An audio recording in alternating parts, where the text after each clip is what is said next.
विकास ने इस बार भी पूरी हिम्मत जुटाकर दरवाजा खोला तो उसके सामने एक आदमी खड़ा था। उसके हाथ में पुराने जमाने का नाइट लैंप और दूसरे हाथ में खाने की थाली थी। आप कौन? नाइट लैंप की हल्की रोशनी में उजागर होते हुए उस आदमी ने कहा, साहब मैं खाना लेकर आया हूं। अच्छा ठीक है, दे दो। और एक और बात, रात को दरवाजा अच्छी तरह बंद कर लेना और बाहर मत निकलना। यहाँ पहले भी कुछ हादसे हुए हैं। मतलब क्या, कौन सा हादसे? मैं आपको डराना नहीं चाहता, सिर्फ आप खाना खाकर दरवाजे को अच्छी तरह बंद कर लेना। विकास के हाथ में थाली थमाकर वो जाने लगा। विकास उस नौकर की ओर देख ही रहा था कि चलते चलते वो अचानक रुक गया और पीछे मुड़कर वो विकास की तरफ देख के अजीब सा मुस्कुराया और निकल गया। विकास ने उसकी लाइफ में पहली बार इतना डर महसूस किया था। विकास एक महत्वाकांक्षी युवा कलाकार था। गांव के कॉलेज से फाइन आर्ट की डिग्री हासिल कर वो अब शहर के चकाचौंध में काम की तलाश में निकल पड़ा था। अनजान शहर में बस एक सहारा था, प्रसाद जी, उसके भाई के दोस्त। दोस्ती गहरी थी, इतनी गहरी कि प्रसाद जी ने विकास को अपने घर में पनाह दी। विकास को उनके विशाल घर में एकदम अलग सा कमरा मिला। साफ सुथरा तो था, पर एक अजीब सा सन्नाटा उस कमरे में बसा हुआ था। सामान रखते वक्त भी हवा में एक खामोशी घुलती सी लगी। थकान से चूर विकास बेड पर गिरा और नींद की गहरी खाई में समा गया। रात के 9 बजे घड़ी की घंटा गूंजी, मानो किसी की खोपड़ी पर चोट करती हुई विकास की आंखें खुल गई। कमरे में अंधेरा मुंह फैलाए खड़ा था। विकास ने दरवाजा खोला और कमरे के बाहर के बगीचे में टहलने लगा। तभी सिहरन पैदा करती हुई काली बिल्ली बिजली की तरह उसके सामने से गुजरी। फिर रात चीख उठी, कुत्तों के भौंकने का तांडव शुरू हो गया था। बगीचे में लगी लाइट्स का नृत्य शुरू हुआ। एक पल चमकती तो अगले पल अंधकार में डूब जाती, मानो कोई अदृश्य हाथ उन्हें बार बार मरोड़ रहा हो। ये अचानक झिलमिलाहटें भयावह ताल में थिरक रही थी, मानो कोई बुरी आत्मा उन बत्तियों के साथ खिलवाड़ कर रही हो। हर बार अंधेरा छाते बगीचे में मौजूद पेड़ों की वो काली छायाएं नाचने लगती, मानो अंधेरे पर्दे पर भयानक तस्वीरें उभर रही हो। ये न सिर्फ रोशनी का खेल था, बल्कि एक ऐसा दृश्य था जो रूह कमा देता था। ऐसा था बिल्कुल। विकास सोच रहा था कि क्या ये कोई अलौकिक घटना है, या कोई तकनीकी खराबी, या फिर मेरे मन का भ्रम। जैसे ही विकास मुड़ने लगा, उसका पैर एक विचित्र सी गीली चीज में फंसा, शायद कीचड़ के गड्ढे में। बगीचे में लगे बोरवेल से विकास पानी निकाल रहा था। उसे सिर्फ पंप की आवाज सुनाई दे रही थी। पानी तो निकल रहा था, पर एक अजीब सी सिहरन उसकी रेड पर दौड़ गई, मानो कोई आदमी भय खतरे की चेतावनी दे रहा हो। उसकी नजर कोने में एक हलचल पर गिरी। पत्तों की सरसराहट, ये कोई आवारा जानवर नहीं, बल्कि 20 मीटर दूर दम घुटने वाले अंधेरे में एक हलचल। तारों से रहित आकाश के सामने एक काला साया, बिल्कुल स्थिर। दहशत उसके गले को जकड़ने लगी। पंप की लगातार गड़गड़ाहट से भरे उसके दिमाग में उस नजारे को समझने में परेशानी हो रही थी। एक लड़की नहीं, शायद औरत। उसका रूप विशाल, खालीपन में एकमात्र केंद्र बिंदु था। विकास की नसों में एक भयानक ठंडा खौफ समा गया। उसकी आवाज निकली तो वो एक फुसफुसाहट थी, जो उसके अपने तेज धड़कते दिल की आवाज के आगे मुश्किल से सुनाई दे रही थी। पानी अपनी बेरहम गलगलग जारी रखते हुए उस अज्ञात भय का मजाक उड़ा रहा था। कौन है? उसने लड़खड़ाते हुए पूछा। सन्नाटा, ना कदमों की आहट, ना कपड़ों की कोई सरसराहट, ना ही कोई बस वो सिर्फ और सिर्फ विकास को घूरी जा रही थी, बिना पलक झपकाए। तभी विकास के पीछे से धीमी आवाज आई, साहब मैंने कहा था बाहर मत निकलना।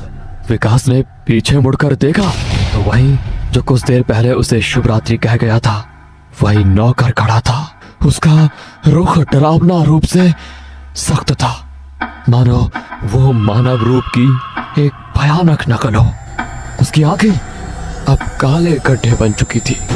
उसके चेहरे पर एक धीमी अमानवीय मुस्कान फैल गई, जिसमें सुईनुमा दांतों की कतार चमकी जो धुंधली चांदनी में चमक रही थी।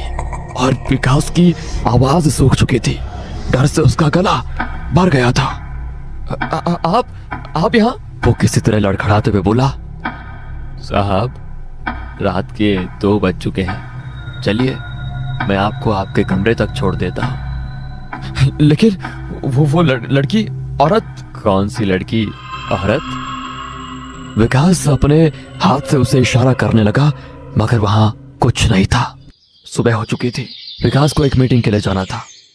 उसने अपना मोबाइल निकाला और ऊबर ऐप से कार बुक की। शहर की रफ्तार की गूंज टैक्सी के अंदर गूंज रही थी। विकास अपने आने वाले इंटरव्यू के बारे में सोच ही रहा था, क्योंकि यह मीटिंग उसके कलाकार बनने का एक बड़ा मौका था। वो अपने बनाए हुए चित्रों और पेंटिंग्स को दिखाने वाला था। अपना पोर्टफोलियो खोलकर वो एक एक करके पेंटिंग्स देख रहा था। तभी उसे अपनी एक पेंटिंग में वही लड़की दिखी जिसे उसने कल रात अंधेरे में देखा था। विकास की सांस अटक गई। पिछली रात की याद, बगीचे में हुआ वो परेशान करने वाला सामना उसके दिमाग में कौंध गया। क्या ये उस मुठभेड़ का एक विकृत प्रतिबिंब था? उसके नींद से वंचित दिमाग का भ्रम, या पता नहीं कुछ और? बढ़ते तनाव को भेदते हुए ड्राइवर की आवाज आई, सर, आपकी मंजिल आ गई है। गर्मी के बावजूद विकास के हाथ बटुए से पैसे निकालते समय ठंडे पसीने से तर थे। विकास होश में आया। उसने ड्राइवर को पैसे दिए और मीटिंग के लिए निकल गया। मीटिंग होने के बाद शाम को घर आया, फ्रेश हुआ और किताब पढ़ने लगा। खाना खाने के बाद बगीचे में टहलने के लिए निकला। तभी उसकी नजर एक पुराने से चित्रफलक पर पड़ी। वो चित्रफलक धूल से ढका हुआ था, मानो सालों से अछूता पड़ा हो। करीब जाने पर लकड़ी से एक बासी सी गंध उठी। वाह, ये तो बहुत पुराना है। विकास ने धीमी आवाज में बुदबुदाया, आजकल ऐसे कहाँ मिलते हैं? उसने जल्दी से रंग और ब्रश निकाले। इस पुराने फलक पर कुछ नया रचने का अचानक सा जुनून सवार हो गया, मानो ये फलक उसे किसी पुकार की तरह खींच रहा हो। समय बीतता गया, रात गहराती गई। विकास पेंटिंग में खोया हुआ था। अचानक से हवा का एक झोंका आया। उसने ब्रश रोका और सतर्क होकर इधर उधर देखा। कुछ नहीं, शायद हवा का एक खेल था। वो फिर से अपनी पेंटिंग में डूब गया, मगर कुछ देर के बाद उसकी सांसें थम गई। उसके ठीक सामने कैनवास के पास एक आकृति खड़ी थी, और ये दूसरी तीसरी कोई नहीं बल्कि कल रात वाली वो लड़की थी। उस रात चांद मानो सिर्फ उसी कोने को निहार रहा था जहां वो खड़ी थी।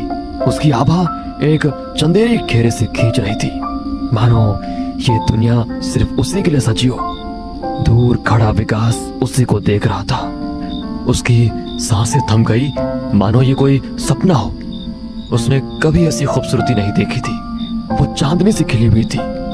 उसकी आंखों में तारों की रोशनी झिलमिला रही थी। जैसे उसकी निगाहें मिली, एक हल्की सी मुस्कान उसके ओंठों पर खिल गई। वो मुस्कान इतनी मासूम थी, मानो किसी गुप्त ख्वाब का खुलासा हो। उस पल तो हवा भी रुक सी गई। उनके आसपास का कोलाहल दूर होता हुआ लगा, मानो सिर्फ वो दोनों ही दुनिया में बचे हों। विकास की धड़कनें और तेज हो गई। वो कुछ कहना चाहता था, मगर शब्द गले में अटक गए। बस वही खामोशी थी जो उनके दिलों की कहानियां बयां कर रही थी। उसकी मुस्कान बिजली के चमक जैसी विकास के दिल को छू गई। विकास और उस लड़की की निगाहें एक दूसरे में खो चुकी थी। अचानक कुत्तों के भौंकने की एक अजीब सी आवाज गूंज उठी और बिजली चमकी। वैसे ही विकास को होश आया कि लड़की अब भी उसी को देख रही थी। अपने दिल की घबराहट दबाते हुए विकास ने हिम्मत जुटाकर पूछा, तुम कौन हो और इतनी रात को यहाँ क्या कर रही हो? विकास घबराकर उसकी प्रतिक्रिया का इंतजार कर रहा था। तभी उस रहस्यमय लड़की के चेहरे पर एक धीमी मुस्कान फैल गई और उसने जवाब दिया और कहा, मैं उन सवालों के जवाब तलाशने आई हूँ जो लंबे समय से मुझसे दूर है और समझ से परे एक ताकत ने मुझे इस जगह तुम्हारे पास खींच लाया है। शायद हमारा कुछ रिश्ता है। रात के सन्नाटे में उसकी आवाज कोमल सलसलाहट की तरह थी, जिसने विकास को बिल्कुल जकड़ लिया। उसकी सांसें थम सी गई और विकास का चेहरा पसीने से लथपथ हो चुका था। तभी वो जोर जोर से हंसने लगी और उसने कहा, यार तुम कितने डरपोक हो, मैं तो मजाक कर रही थी। इतना कहकर वो फिर से हंसने लगी। ये सुनते ही घबराहट की तेज धड़कनें उसके सीने से दूर हो गई और वो अपने आप को आरामदायी महसूस कर रहा था। उसे गुस्सा भी काफी आया था, लेकिन उस लड़की की सुंदरता इतनी मनमोहक थी कि वो अपना पूरा गुस्सा भूल गया और उसने उस लड़की से कहा, यार तुम भी ना, सोचो एक अजनबी अगर इतनी रात को ऐसा मजाक अगर तुमसे करेगा तो तुम डरोगे नहीं क्या? लेकिन मुझे एक बात बताओ, तुम्हारा नाम क्या है और इतनी रात को तुम यहाँ पर क्या कर रही हो? नाम में क्या रखा है साहब? जिसका नाम वर्षा है वह भी जिंदगी में आग लगाकर चली जाती है। तुम बहुत मजाकिया हो, विकास ने कहा। कभी तो हंस लिया करो इन दांतों से खिल खिल कर, बुढ़ापे में दुख ही देंगे ये हिल हिल कर। और ये सुनकर दोनों हंस पड़ते हैं। दरअसल यह हमारा घर था और प्रसाद जी ने इसे हमसे लिया था। मैं बस यहाँ से गुजर रही थी तो तुम्हें देखा और चली आई।